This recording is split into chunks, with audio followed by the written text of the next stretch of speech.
Pemirsa, menjelang H-3 Hari Raya Galungan, masyarakat masih berburu perlengkapan upacara, khususnya sarana penjor. Karena kesibukan bekerja, masyarakat lebih memilih membeli sarana penjor karena lebih praktis dan hemat waktu.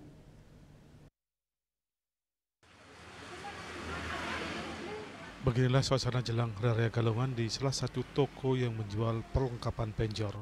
Toko yang berada di wilayah Bono, Kecamatan Blabatu Gianyar ini tampak ramai dipadati pembeli yang mencari perlengkapan penjor, mulai dari janur, pelengkungan, kober hingga sampian penjor. Pemilik toko Putu Amini mengatakan masyarakat yang membeli perlengkapan penjor sudah ramai sejak 4 hari lalu.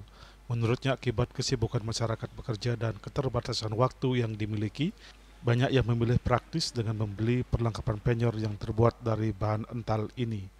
Dibandingkan galungan sebelumnya, penjualan perlengkapan penjor galungan kali ini dikatakan meningkat. Soalnya kan banyak yang bekerja, itu jadinya mereka sibuk, jadinya beli gitu sih. Bu, kalau dibandingkan dari 6 bulan lalu seperti apa nih Bu? Lebih ramai sekarang gitu. Yang dijual apa saja Bu? Ini dah alat penjor sama styrofoam, alat-alat upacara ada kayak cili-cili, sampian, pakai gebogan itu. Untuk pemasoknya Niki dari mana Bu? Dari sini aja, dari Bono. Maksudnya kalau barangnya emang dari sini, tapi ada sih dari beberapa desa. Pembeli yang datang ke tempatnya kebanyakan membeli sarana penjor berupa pelengkungan, kolong-kolong atau hiasan janur, kober, padi-padian hingga sampian penjor.